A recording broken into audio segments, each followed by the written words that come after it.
Welcome to Dad Hammer, Bolters and Booze, where we discuss all things Warhammer while staying hydrated with an adult beverage. I'm David the Warboss, and I'm joined by the most generic Space Marine in the Imperium, Mr. Medicae Steve. Steve, how we doing? We're doing great. Enjoying my time off from work. Sorta, I think. May have to go back to work to get a break. We'll see. too many chores and home projects, man. You need to settle down. Yeah, I know, but I can't yet. Yeah. I'll do that when I'm dead. Okay. In the Well, yeah. retirement home. That's what I've heard. You can sleep when you're dead. Yeah. I'm like, yeah, but I can't play video games when I'm dead. This is all true. Yeah, so you got to use your time wisely, like a responsible adult, Mm-hmm. and play video games, take naps, eat pizza. That's what you do on your day off. I need to have a training session for you. Yeah, well, you need a brochure. Multiple That's what we need. pamphlets. I need to put something on our website. This is how you vacation/PTO. This is how you do it as a responsible adult. as a productive member of society. Yeah, gotta produce something tangible, like completing the new Legend of Zelda game, right? That's no, that's progress. a worthy goal. That's right. That's progress. Which, Absolutely, by the way, man. I'm getting close. I'm getting close. Feeling very, very accomplished, and then afterwards, I'll be like, yeah. Did I waste my time? No, absolutely not. I'm feeling good about it. No. I've heard that's a fantastic game. It is a fantastic game. But let's talk Warhammer. We have a ton of news to go over. It's going to be a great show. We are going to talk all things Balanced Dataslate. And if you're new to the Warhammer community, the Balanced Dataslate is essentially when Games Workshop comes in and does a big rules adjustment, points adjustment, and all of the nerds go crazy for better or for worse. It just Reddit just comes to a screeching halt. It's insanity. But we'll talk about all this stuff there. There's some core rules changes. There's some army rules stuff that's changed. And then we're also going to touch on some news that got a little buried amidst the data slate, which was some changes to the Warhammer 40K app and what the impact that's going to have on the community and also to the subreddits as well as it were. Well, we have a lot to cover, and thank you so much for listening to our show. As always, if you like what you're hearing, make sure to rate, follow, and subscribe on Spotify, Apple Podcasts, or wherever you listen. And then you can find us on our website, dadhammerpodcast.com, where we post our cocktail recipes and give our opinions and reviews of products and all kinds of stuff. And then there's links to social media on there as well, where we post pictures of our latest projects and all kinds of other goodies. But first, we're going to start with the most important part of every Dad Hammer podcast, and that is, what are we drinking? And Steve, I am going to go first because I am really excited about my cocktail. I am excited for fall. I think I've made this very clear previously with the colder weather and pumpkins and Thanksgiving and Halloween and all kinds of stuff. Colder, I'm really, really excited. So I recently went to the liquor store and found some seasonal rumchata. And if I'm a big fan of the rumchata. I've got a drink that I make during Christmas time too. Well, I found a pumpkin spice rumchata, and this is maybe controversial, but as controversial as pumpkin spice gets. But I'm one of those where pumpkin spice is an all year flavor. You can never have enough of it. I had pumpkin spice cereal the other day. So I'm one of those. I'm one of those weirdos that just bring it on, pumpkin spice. So September 1st, they had pumpkin spice rumchata, and I'm in there. So I got it, and I made a pumpkin pie-ish cocktail, and I have dubbed it, and this is as campy and corny as you can get, but I'm going with it. This one's called It's the Great Pumpkin, Abaddon. And thank you, Steve. I told I told my wife the name of my cocktail, and she's usually the other side of the swing, right? It's like When I tell you, I get laughter and tears. When I tell my wife, I get nothing. Like she's like, "You could do better. Why are you naming things so terribly?" And it's like, look, I mean, this is the best I can do. So I love the Charlie Brown Halloween special. So and Abaddon Oh was man, it, the only bald guy I could actually find in the Warhammer universe. So there you go. oh, that is so funny. All right. I mean, whew. Yeah. So the ingredients of this wonderful seasonal drink is an ounce and a half of vanilla vodka, an ounce and a half of pumpkin spice rumchata, or you can substitute. I mean, really, this is just like an Irish cream. I've seen Okay. variations where you could do heavy cream. You could put pumpkin liqueur in there or syrup or all kinds of. There's all kinds of ways that you can do this, but the main goal: get the pumpkin in the drink. There's just get it in there along with vanilla vodka, and then I got some specialty product here, but you could put some whipped cream, or whatever. I bought some vanilla vodka infused whipped cream to garnish That's mine, and then a little crumble of graham cracker crust on top. This is a very fancy drink, but it is all kinds of alcohol. So no component. The graham crackers. I probably should have soaked the graham crackers in some kind of booze as well, just to That'd be really pretty slam cool. dunk it. Yeah, but This does it look, smell, and taste like Hobby Lobby? yeah, it's just got notes of wicker, in there, and old cabinetry. Yeah, Garland. Yes, but no, I mean this. It's pretty tasty. If you've ever had It any kind of sounds like it is. rum chata drink, it's good. I like it. Now, with my Hobby Lobby drink, I do like that. It makes me think of Hobby Lobby. What are you drinking tonight, Steve? Um, we have a local brewery in West Nashville. It's called Tailgate. Is it Tailgate Brewing Yep, Company? yep. Yep. They put out some interesting kind of mixes from time to time. This was a peanut butter milk stout. Mm, Um, I've had that. it. Oh, have you? Oh I yeah. was gonna say it sounds hideous when you you're like, huh, I don't know, peanut butter and No, beer. it's great. It's pretty good. No, they had ironically they have a pumpkin spice latte stout, I believe, and it's actually really good. It's not sweet, which is kind of interesting. So you get all the heavy pumpkiny spice stuff without the sweetness and And sugary part of without it, the but cool name either. You don't have without the cool name. no cool name. If I roll in there and told them, you should call this it's the Great Pumpkin Abaddon, they'll just kick me out, I Or call the think. cops. Or both. Who is this Abaddon? I can't talk to Or you. is it Abaddon, depending on what Oh my side of the pond gosh. you're on. Yeah, I know. I know. So, all right, peanut butter milk stout. I've had Yeah, it. It is good. It's kind of it a is good. sweet. It's a sweet beer. Is that a Mm-hmm. thing? I don't know. Kind of malty-ish, Yeah, I guess, if yeah, you want to call it that. yeah. It's one I think you could get a little too much of. Mm-hmm. Not because the alcohol content or anything, but I don't think you want to sit down and drink a 6-pack of these. Of No, course, I'm not doing that anyway these yeah, days. a little too heavy. Yeah, it's just, and the flavor is it's kind of pretty potent. Yeah, I mean, it lingers, but no, it's a good beer. This time of the year is getting perfect for that. yeah. Well, both of us are drinking sweet Hmm. cocktails, sweet beers. It seems so. Got a bit of a sweet tooth, but that's Hmm. okay. When in Rome, right? Or when in September, apparently. Yeah, just gearing up for all that Halloween candy. I'm very excited. Well, I hope you enjoy your drink. I will enjoy mine. Cheers and bottoms up, Steve. Cheers.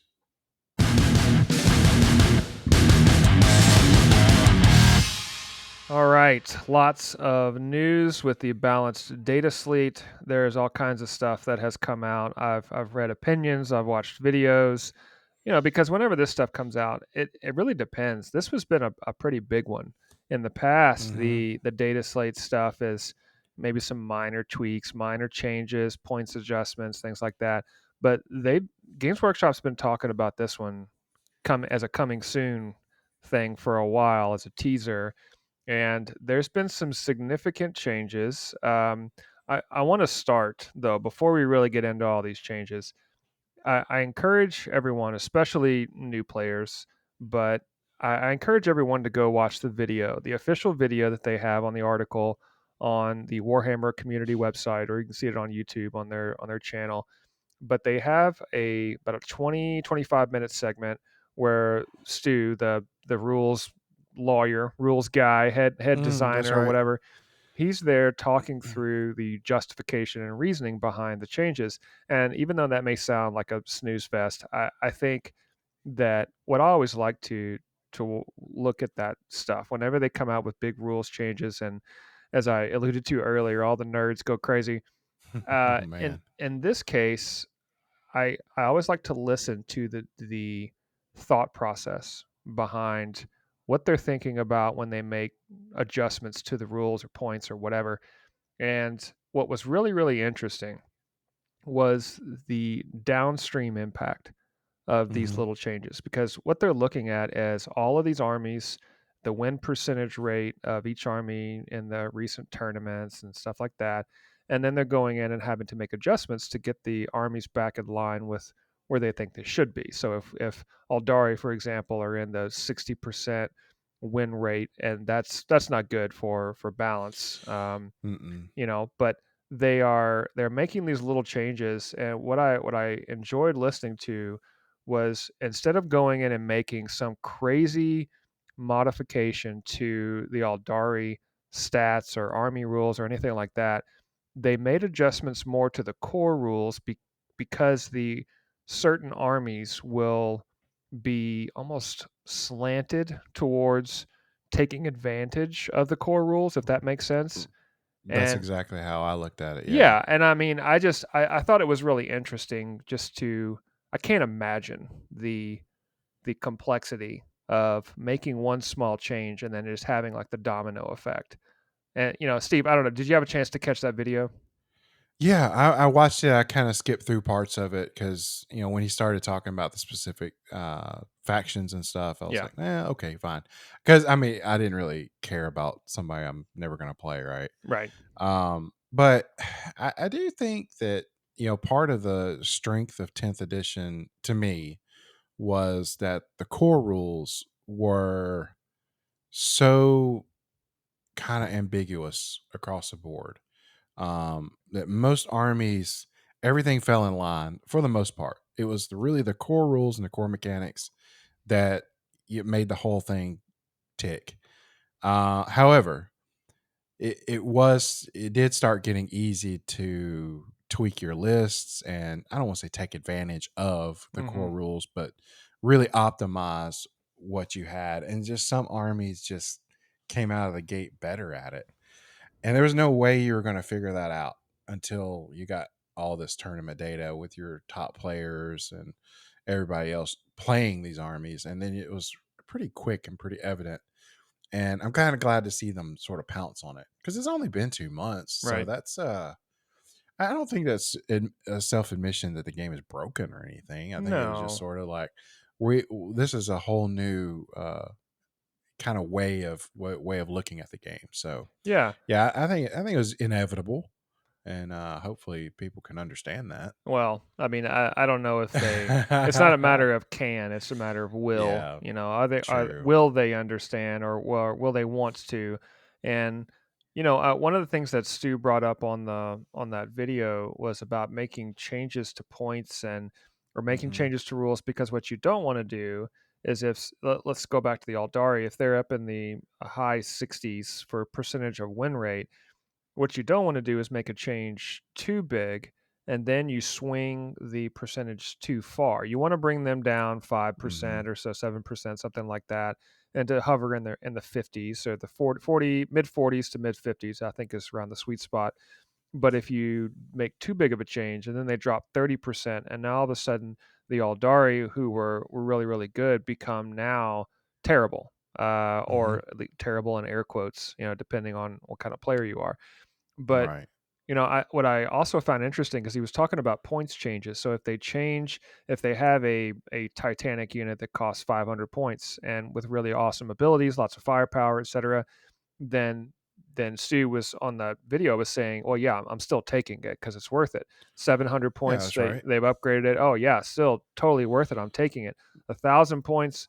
Well, now I hate this model. I hate this unit from a rules perspective. I'm never taking it again. So hmm they have to be real careful, and the whole weight of the Warhammer community is on his shoulders because you think about that. If they make significant enough changes to the game, that's going to impact sales because models That's aren't going right. to sell anymore. And now they've got a loss on their hand. And I just don't know from a business perspective if the the casual fan even thinks about that or cares about it. But it's a real issue. Yeah, and they have to. I mean, they are a model company, so you do want to sell that stuff, right? Hmm. Points are kind of weird to me. Um, I think the way I play and build my lists, if something goes up 10 or 20 points, I'm probably not gonna freak out about it or really even notice it. Um, I think just minor changes in the points really kind of helps keep people from, I don't know, just speaking of Aldari, picking up a bunch of Wraith Knights and throwing them on the table. Right. Well, now, you make them, I don't know, like I said, 50, 100, whatever points higher than they were. Hmm. I kind of bashes that list, right? And I'm just not we've talked about it. I'd rather have one of everything in the line than a lot of one thing. It's just, kind of that's just my way of playing and my way of collecting. Yeah. But I think that helps that. But yeah, just you got to be careful for sure because you don't want to like blast your business. Yeah, and I think I always try to throw in a comment or two about new players listening to this show, and hmm because I've got a lot of or I've seen a lot of folks on the internet asking questions like, "Wait a minute, am I supposed to not play this? Should I really care about hmm everyone going crazy about these rule changes?" And we've got friends that are like, "Well, wait a minute, is this a big deal? Should I be paying attention?" And I mean, for me, I would say no. I mean, for new Right. players, I would say ignore all the rage, ignore um, the saber rattling, I guess, or the hmm pitchforks and torches, and And the just woe is me. yeah, exactly, because people are min maxing their list. They're coming up with the most efficient squeeze every ounce. And I liken it to a pro sport, or I mean, I play golf, so it's like if Titleist comes out with a brand new golf ball that changes the inside composition of the ball so that you can hmm get more spin and torque on it. Well, okay, I'm an average golfer, so I'm never That's going to right. know the difference. I'm just That's right. I'm not good enough to know the difference. And so while Warhammer is not necessarily the same, of course, but it's similar in that that most of the people that are complaining are going to be the ones that are trying to squeeze every single ounce of performance out of everything because they're tournament players. So That's right. I would ignore that, and also remember, you touched on something a minute ago. You and I both build our and collect our armies because I want kind of an equal representation of the army. hmm I want a little bit of everything, and I may not buy every single model, especially if you're a Space Marine player and you go So broke. you'll go Yeah, broke. exactly. But I want a good variety so that if I feel like taking something that may or may not be the best stat hmm wise or rule wise, that's okay. I'm looking for variety, and I think that's important when considering all these rules changes. Yeah, and these balances are coming out quarterly. So calm down. They'll get more data and it'll Hmm. change again Yeah. because these somebody is going to pick a new army. And we'll talk about those that later that are getting built up a little bit. And somebody's going to figure out how to get those guys up to the top. And it's just inevitable. Yeah, I'm like you. I could jump in a Ferrari, but I'll never outdrive that car. Right. So, tailor your expectations to what you do for sure. Yeah. Yeah, I think it's important, and we'll get into the actual changes here, but I think it's important for especially our listeners, and I consider us both casual players that really love Hmm. this game, love the hobby, and the reason it's and the data slate, the balanced data slate stuff is important to us. It's good conversation.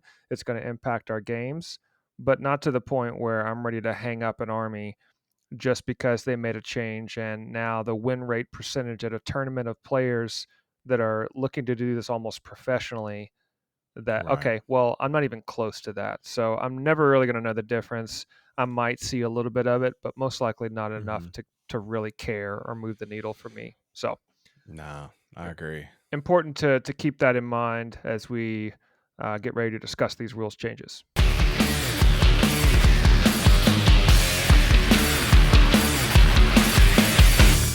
So we'll start here with from the top. I've got the balanced data slate material pulled up, and this is available on the Warhammer community site.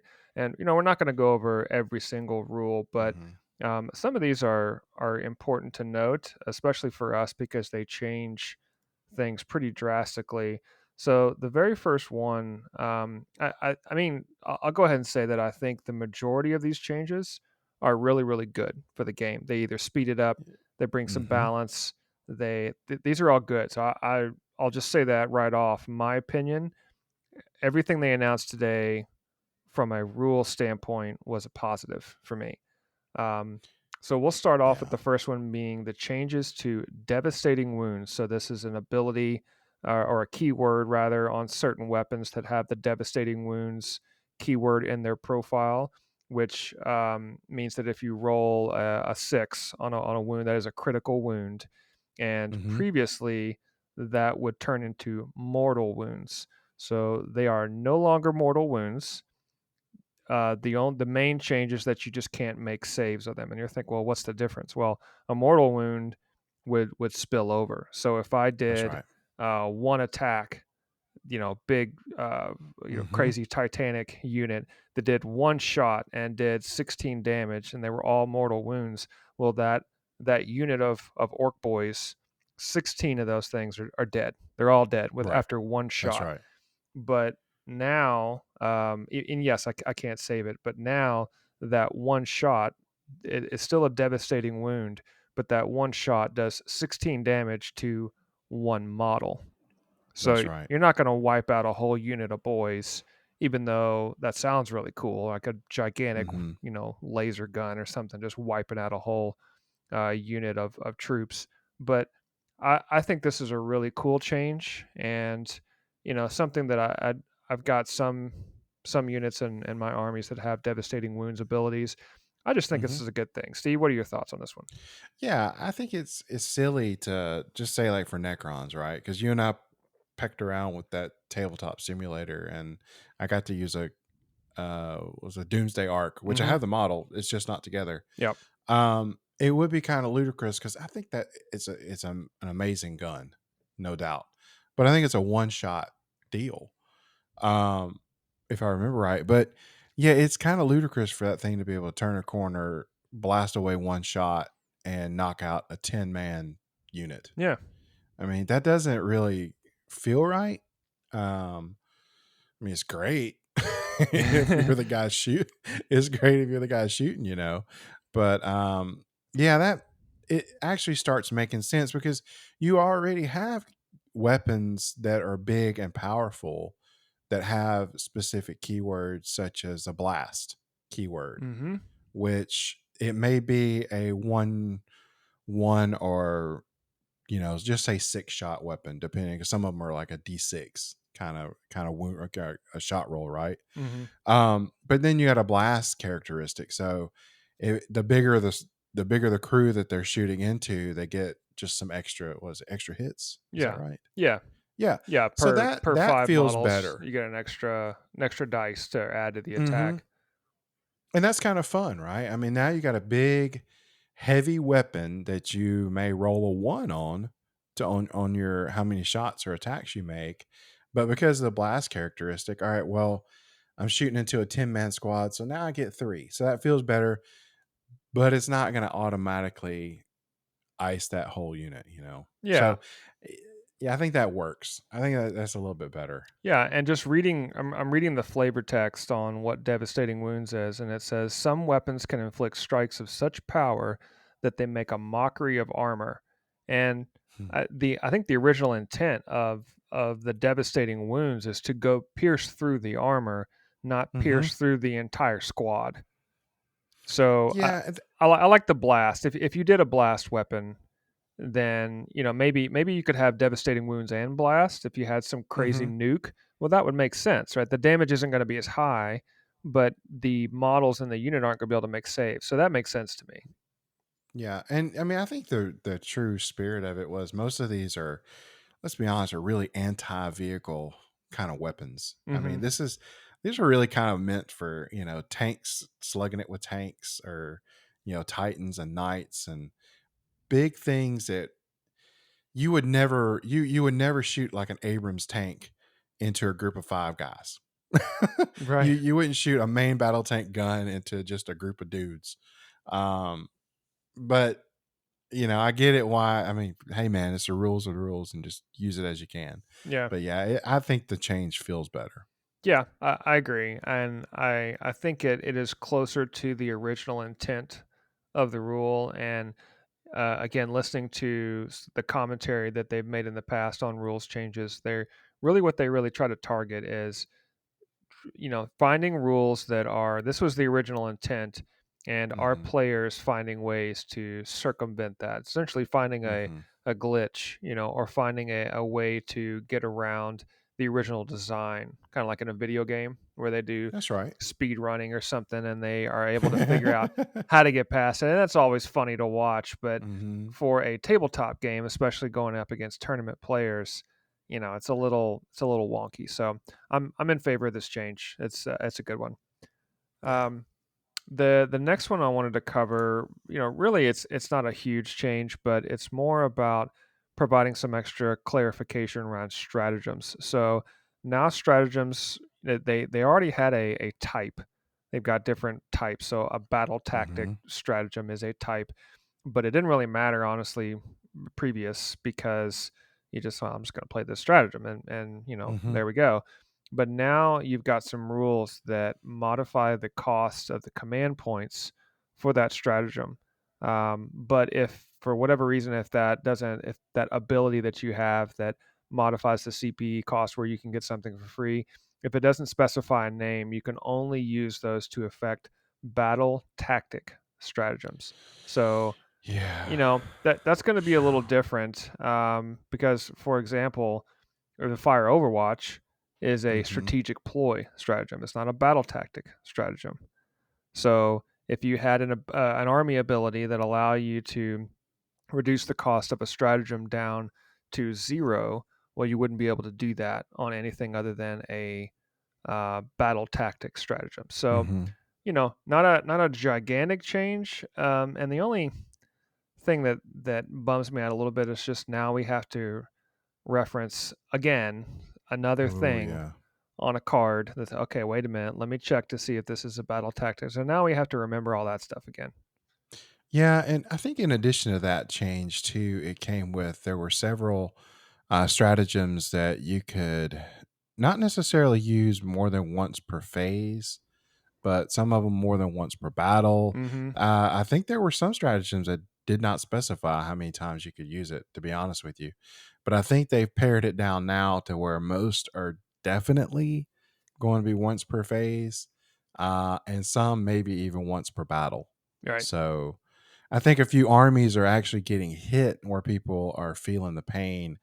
To go back to what we were previously saying, is this is where they're really subtly nerfing some armies, because some of these stratagems people were stacking them on top of each other, and they're like, no, that's not going to cut it. So that will bring their lethality down, kind of just on a natural way. Yeah, and the word stacking, I think is appropriate, and I don't necessarily stack abilities. Whenever I play an army, I'm looking to play it more as intended. Mm-hmm. but primarily because I don't pour over all of the rules to see where I can min max something. I'm going to look for synergies, of course. I got to make sure that Yeah. this main guy is attached to this unit and giving the buffs and staying within proximity and all that kind of stuff. But I'm not looking to, squeeze out every possible scenario where I can get an extra dice roll. I don't play that way because I play for fun. Mm-hmm. So these kinds of things don't really impact me as much. I'm just like, oh, okay, that's something else I got to do now. So not as big of a deal to me. I'm sure it will be to some people, but yeah. Um, Moving on, then the one of the other changes they have is to the towering keywords. So Mm-hmm. previously, towering units to me were pretty broken. Um, and I know this because I played against a Tau army with a towering unit, and essentially Mm-hmm. the towering models could see through anything and everything. So there was no obscuring terrain provided by ruins. The towering units, you just could see right through them, no problem. Well, now that's changing. Now your units, especially if you're on the other army that don't have the towering units, you can hide from towering units within ruins, just like you can with everything else, which is good. Okay. Um, and then for towering units, in order to gain cover, they don't have to be wholly within the terrain feature anymore. So previously, they had the same rules as everybody, where you had to have their entire base within the footprint of the terrain. And Mm-hmm. if you got a big unit with a big base, it's not going to be able to fit in some of the terrain features. So you had a little bit of a situation where those units just wouldn't get the cover.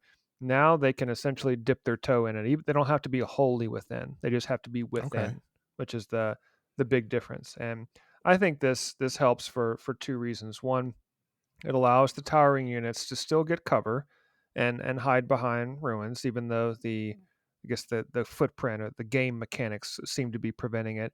But then Right. two, it also allows the another unit of troops to hide from towering units, so they're not just going to be picked off the board turn one with an Overwatch, which is what we'll get to in a minute. So Steve, I know you don't have any towering units, but I think if you ever played against a knight player Mm-hmm. or maybe against Tau again, you're going to run into this kind of situation.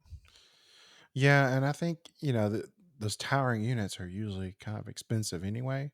So I will be willing to bet that most of those are going to face some points adjustments. Mm-hmm.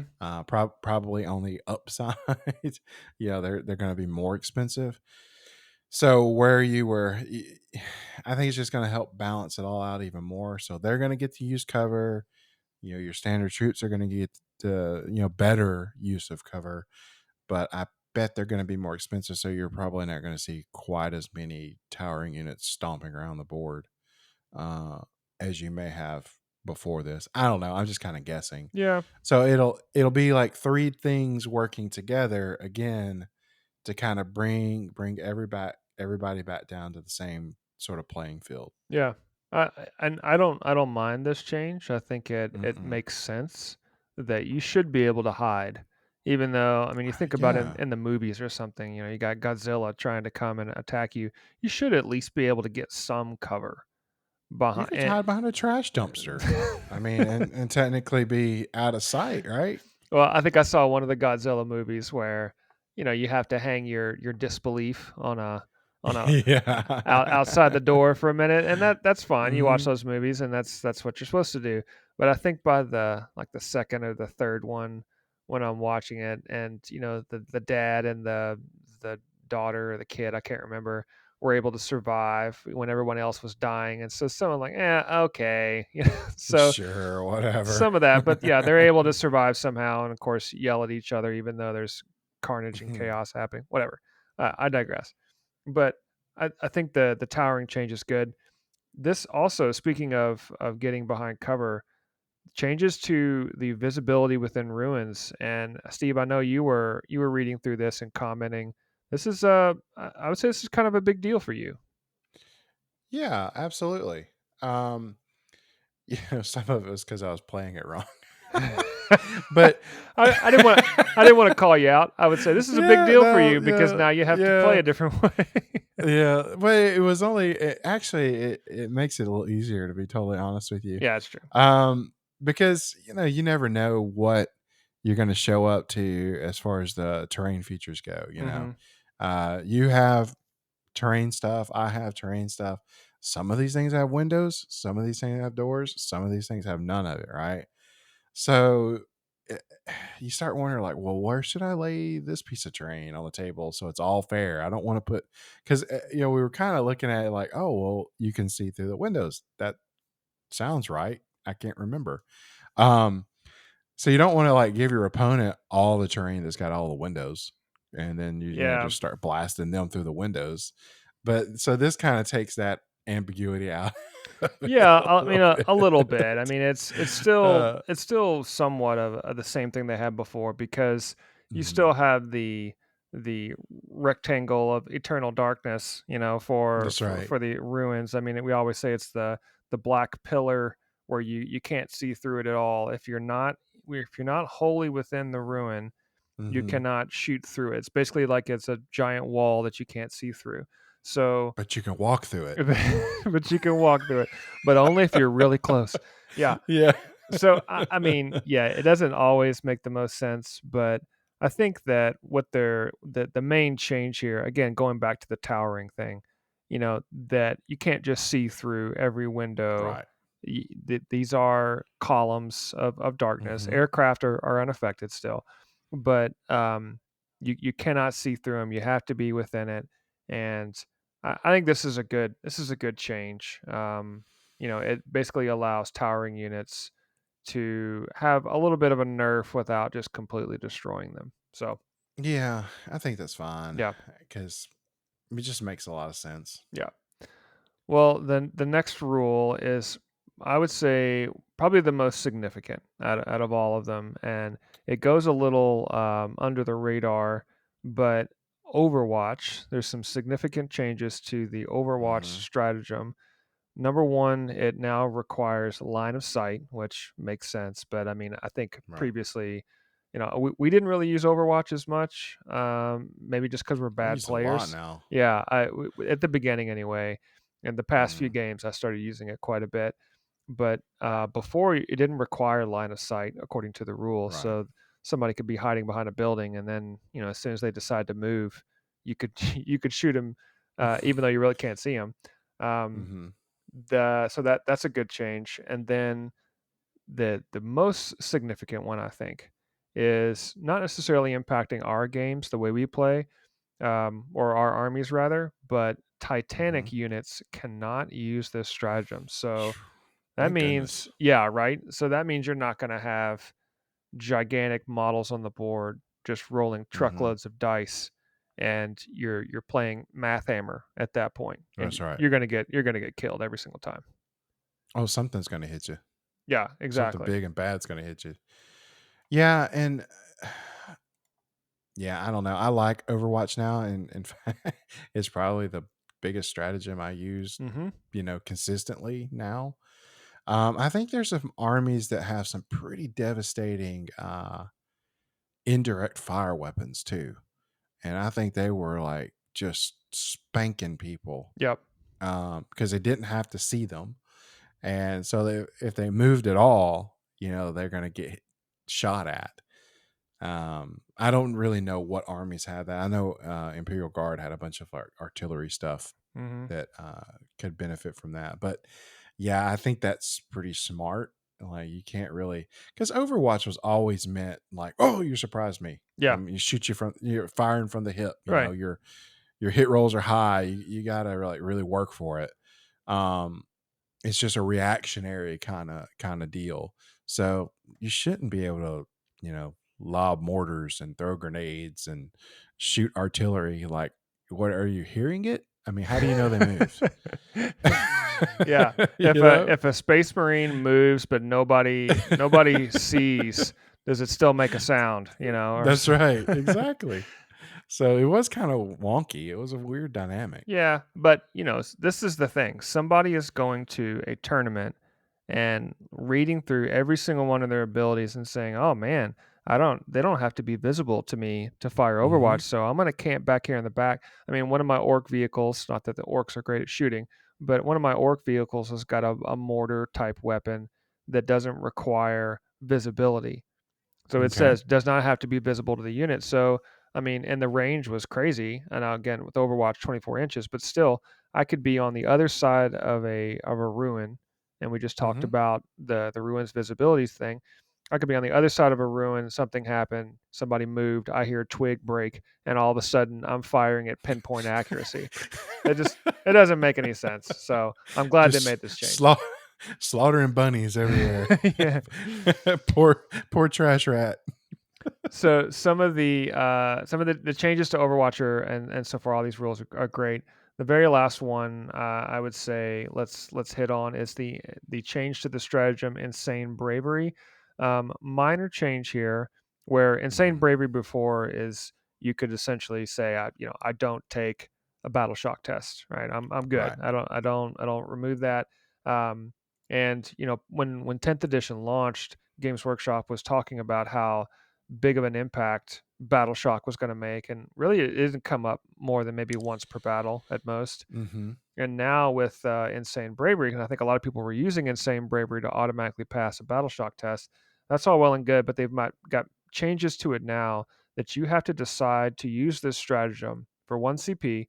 You have to decide to use this stratagem before you take your Battle Shock test. So it's a bit of a gamble. You can't just Yeah. automatically pass it after you've already rolled to see if you fail. And then most importantly, you can only use it once per battle. So Ouch. you better be right, Yeah. essentially. I guess if you're leaning on this stratagem, yeah, you better be committed. Yeah, I think I only used it once. Maybe that's just because I'm a bad player, but I never used it a I lot. haven't I haven't used it at all because my Dark Angels army, they don't lose CP. Yeah, Not they don't lose OC yeah, with Battle Shock. So I don't know. It's kind of weird, and the whole Battle Shock thing is kind of weird. Some some units and stuff get to use it. Like I kind of want to be Battle Shock because I get extra attacks. Just kind of weird stuff, man. yeah. To where I was just like kind of quit paying attention. Yeah, I mean, I think Insane Bravery's come up one other time when I played a Okay. game, but BattleShock has made a couple of impacts to the outcome of my games, but that's Mm-hmm. also because I'm playing against armies that require you to take BattleShock tests and stuff like that. So, um, I still think BattleShock is a cool Oh core yeah, I rule. do It's a too. cool thing as part of the game, and I think this will balance out some of the more competitive situations. So I think it's a good thing. Yeah. So lastly, on the changes, I just want to hit on a couple of. There were so many changes to the army rules, and really, I'm focused mostly on the leagues of Votan because they were at the bottom rung on the standing on the stool and still too short to see above the fence where everybody's playing. So Yeah. the Votan were at the bottom. That they did make a couple of changes to them. One was to the points value, so they were reduced. And now I mean it means I can field more models on the table, which is good in some Yeah. respects, but I don't like fielding tons of the same thing. And I was reading somewhere where um, someone was fielding 30 hearth guard, meaning like Oh. they come in squads of 5. So you're buying 6 Yeah. boxes of those things and running 30. Ugh, I just Oh. that's not fun to me. I've got Yeah. one squad. I was thinking about maybe getting a second, but I just don't like that. That's why we talk about the points changes are Mm-hmm. important, but go for variety. I don't know, Steve. What's your take on this one? Well, I think it hurts you a lot because they don't have the biggest range of models anyway. Yeah, If you're a Space Marine player, you probably already have enough, and it's not a big sure. deal. Yeah, Some of these armies though, like Votan, and I would dare say, maybe Gene Stealer cults, or some of these that have really small ranges. It's nice, for your points to go down. But Mm-hmm. man, if you had a 2,000 point army and you pretty much own the whole range, now it's like, all right, I have to go pick something else, which is great for, retail therapy. But I don't want to do that. I don't want to I don't run. want to do that either. I've got 3 squads of warriors within Votan, which Hmm. is 30 models, and those are my troops. And I've got 2 squads of bikes and some other stuff, but I don't want to go out and buy 2 or 3 of every single thing. That just Right. doesn't make sense. So, with the points changes specifically for Votan, but I would say with anybody looking at this and thinking, "Oh my gosh, I gotta go get all," I'm gonna wait. I'm gonna wait, Hmm. another 6 months or so to see if they come out with announce some new thing for Votan. But that's also, I think, the benefit of playing multiple armies, and I recommend that. Make sure that you're diversifying yourself a little bit. Don't just Hmm. go all in on one thing because you're going to get bored. And then when they make changes like this, you're going to have a case of like, well, I guess I just can't play Warhammer because like, no, just Yeah. go Yeah. go go try to roll a Spent different my army. budget. Yeah. Yeah. Yeah. That gets a little bit icky. Yeah. Uh, if you don't do it right. Right. And then the other change with Votan, that they're adding more judgment, which is everyone's favorite. And Oh, by everyone, I mean me. good. Um, because before now they're allowing more judgment tokens at the beginning. So there's nothing to roll, Okay. there's nothing to do. You're just automatically judged, which is how it should be. So previously, when I was playing a 2,000 point game, I would only give out. You'd pick one unit to give out 2 judgment tokens to, and that would give you a +1 to hit and +1 to wound on that particular Okay. unit. So Oh, I that's would not I much. would pick the big bad guy, right, for the army, Hmm. and I would put the 2 judgment tokens on it automatically. Well, now for a 2,000 point game, I can pick 4 units, which makes me feel better because now I can put it on the boss, I can put it on the big That's tank, right. I could put it on Hmm. the deep strike thing that you're trying to put in the middle of the board. And with the points reduction, now I can field, in theory, more models on the table. So stuff like this. I don't want to just highlight Votan, but I would say that Yeah. anybody looking at changes to the points or their rules for their particular army, just remember that it's to play a couple of different armies, and you're not going to be left out, I think. Yeah. I think this data slate, Votan was on the bottom, Eldaria was on the top. Yeah. Those two factions are going to feel the biggest swing Mhm. right now. Mhm. Everybody in the middle is going to be pretty subtle. Yeah. And that's not a bad thing, So maybe No, I think that's fair. maybe if you're an Aldaria player or you're a Votan player, Death Guard, I know they were there. If it's Yeah. okay just to continue to like to play those armies. It's not like you just got to Gosh, yes. trash them. Just play them knowing that maybe the cards are not exactly stacked into your favor, but also take the opportunity to play a different army. Pick something else, and Hmm. and then while they make changes, play that army instead. Yeah, I 100% agree with that.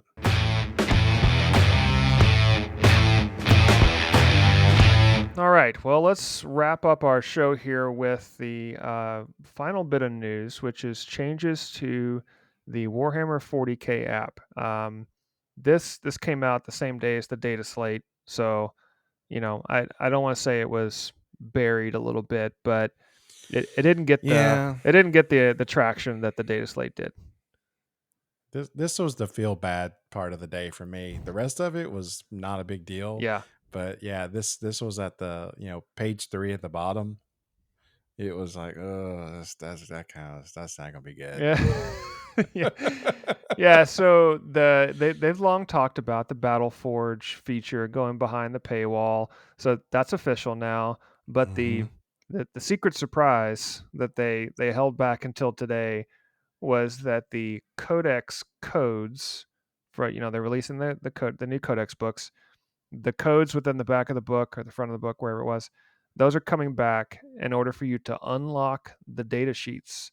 So it it's a little bit of a bait and switch, I think, where they said that the data sheets are going to be free to start the Hmm. game. Really, what they said is the index was going to be free, and now they are making it so that the Codex datasheets, which are different than the index datasheets, the Codex Mm, datasheets are, from what I understand, are now going to be locked behind the Codex code slash paywall, just like it was in hmm. ninth. So, Steve, is that the way you're reading this?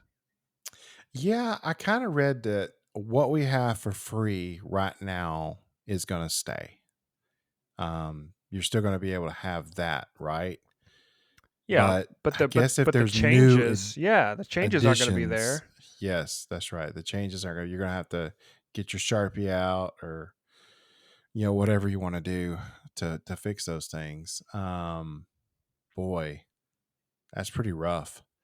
And I guess as they release new models and stuff, I don't know. I don't know how that's going to work Yeah, I mean, out. what are they? Because they've already got the book in Mm, print. So mm-hmm. let's fast forward a bit, and you've got the Tyranid Codex out, or That's right. the whatever Space Marine Codex out, and they decide to release new units. I guess they just won't. I mean, it'll be in a separate book, Yeah. a separate codex or something like that. Mm-hmm. And they release that. They won't release that for free. It'll be locked behind the book, and we're just kind of repeating the same thing all over again with Ninth. It seems. Yeah, this is what was like really getting people wound up, man. Um, Boy, I don't know.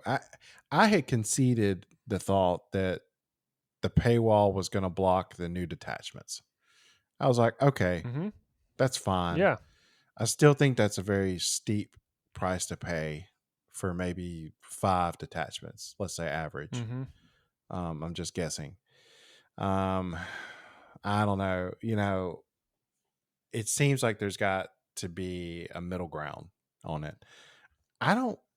I mean, I didn't really want to buy any Codexes, to be Right. totally I honest didn't with you. either. I don't want to spend $60 on a Space Marine Codex. I really don't want to do it. I would consider it maybe the Dark Angels because that's my prime army, but I still don't want to do that either. I don't understand why, since all this is kind of getting locked behind a paywall anyway. Give me a $15 cheap option, or something that's a little more reasonable, more in the impulse range. Like I would spend $15 for a Space Marine code. Now I wouldn't have the book, I wouldn't have all the extra fun stuff, but it would just go to unlock everything, right? Yeah. I could get down with that. It wouldn't feel great, but I could do it. I don't want to spend $60 because, just like you were saying, you want to diversify your armies, which I 100% agree with. You don't want to do it at the tune of $60 at a time, Yeah. because that's where it's going. So now you get 3 armies. You're in it for a pretty handsome sum of money. You're in it for a a huge launch box, Yeah. and that's just in books. I don't know why they wouldn't just. I mean, if they're gonna paywall it, and I get it, Hmm. they need to make money. It's a company. They need to make money. They need to sell stuff. Why not? Because the money is in the service, the subscription. Why not? Right. If you're gonna paywall it, maybe increase the Warhammer Plus price a couple of bucks or All right. something like that. I don't know. I'm just, Or you know, tier it. yeah, or tier it. Do I mean, because every company does this. You can, my Nintendo Switch. You've got the Nintendo Online, and then you can get the family plan, and then if you want Hmm. the super duper premium plan to get the retro games. So tier it and do here's your base fee, and you can get the animations and you can get the magazines and all that kind of stuff. And then if you want the codex detachments, maybe not even don't even give me the artwork, the Hmm. the fancy stuff that you get in the book. That's fine. Charge me a couple bucks more and give me the detachment rules for all of the armies. Or $5 more. I don't know, whatever the price is, but I'm Yeah. at that point I'm paying for convenience versus something Right. physical in my hand. I wish they would do something like that. And as we've gone on, we've tested the waters just trying to play with just the app and stuff. And for me, the app and the quick reference cards has worked. I haven't needed to open a book. Yeah. Therefore, I don't want to spend $60 for one that I don't open. Yeah, That kind of makes me a little bit twitchy. I don't want to say print is dead or anything, but it's like, Hmm. I like having a cool art book just as much as Yeah. the next person on my shelf that I can take with me on a trip or something and thumb through. And there's just something, you know, I guess satisfying about having a nice book to thumb through, especially for your army of choice if you really like Mhm. the artwork and the lore and stuff like that. It really is. I mean, it's one of the reasons I like White Dwarf is because of the artwork. Yeah. It's just really cool to look at. So I'm not against the books. It's just putting now, if I wanted to try out, I don't have a Dark Angels army, for example, but if I wanted to Right. try out putting one together, I can't even do that after the Codex comes out without going and spending money on a book that I may or may not even want. I Yeah, and you can't even justify No. the to just try it out now. Yeah. And that's a little bit bad. And all they're really doing, and I hate to be, I don't want to be that all you're really doing as a company, blah blah blah. But they're really just pushing people to find the free outlets again. Yes. I think people had swung back around. Even Battlescribe was struggling. They hadn't even bothered to catch up with 10th edition because of all the material that was out there for free, really. Yeah. But now they are. So you're going to get, Battlescribe is going to probably push harder to keep up, and Wahapedia and whatever else is out there that people can find, and it's just going to drive people to the free stuff. And you Um, know what I think actually? I don't think this is everybody's going to say this is corporate greed. I actually don't think is that's 100% true. I think what yeah. what what I see is potentially a company divided where you've got half of the company saying we need to Hmm. push the digital, we need to push the modern era equivalent of whatever all these other games are doing, and then you've got the other half of the company saying, but yeah, but what about my job and the print media? Yes. That's what I have to do. So I think you got two sides of the company trying to keep one afloat. And um, it's unfortunate. I think they're still going to sell books. Oh People are yeah. still going to buy them, but I don't know. They might have one more edition where this is acceptable. I think, or they're going to Hmm. start losing money, and it may be something where internally at Games Workshop they have to make some decisions about how they're going to do things going forward. So, um, I don't want to dump on it. We try not to dump on it too much, No, definitely not. but I agree with you. I think this is going to steer things towards the free options, and that's not necessarily a bad thing. You're going to have more options to choose from. Somebody's going to be able to figure it out how to get all this content. Battlescribe may come back, or all these other types of solutions, and you're still going to be able to get your stuff. It's just not going to be the official Mm. product. So Yeah, the tabletop game itself is sort of an old school thing. Period. I hmm mean, that's an old school form of entertainment. It was out before video games, and it's been around for a very long time. Books are old school. I can see what you're saying. yeah. It's definitely the old school versus the new school, and I'm old school, so I can say that. But I'm also I'm also cheap. You're right. So I don't. Do I need five more detachments to still have fun with this game? No, I No, don't. no, I really don't. me I either. can play with what I've got. Yeah. So, I mean, I still think that, just to kind of wrap up this segment, I still think that Combat Patrol from hmm. everything I've seen, that's still going to be free. The rules are going to be free there. The data sheets are going to be free. They are a limited version of the official 40K, 2000 point data sheets. Those are continuing to Hmm. be free. And that's going to still be, in my opinion, the best way to start Warhammer, especially for a new person. And then if you really like the army, you buy the Codex, you upgrade. I guess that's going to be the motion. Yeah, I would just forego buying two codexes and maybe go buy a combat patrol box Yeah. of models Yeah. instead. Which is maybe what they want. I don't know. I can't really tell. Maybe. We're falling into Good their call. trap, or we're Yeah. circumventing it. I can't decide. Me either, man. Yeah. Me either. Well, needless to say, lots of change. Change is the only constant. So Hmm. I'm not negative about it. I like change. If we weren't changing at all, sometimes A lot of these games come out, and if there's no changes, you just assume it's dying. This one's definitely not dying. It is alive and well. So I'm Yeah, excited to see more change, good or bad. I'm just excited to see that they're taking notice, that they're listening to the community and making changes. So looking forward to more stuff. that's right, man. Well, that'll wrap our show for this episode of Bolters and Booze. Thank you again for listening. Thank you, Medicae Steve, for your time, attention, and your service. Thank you to this delicious drink that I just finished. It's the Great Pumpkin Abaddon, and commence Ah, eye rolling or laughter, whichever you choose. that's so fantastic. I am David the Warboss, and we will see you next time on Dad Hammer. Cheers, Steve. Cheers, David.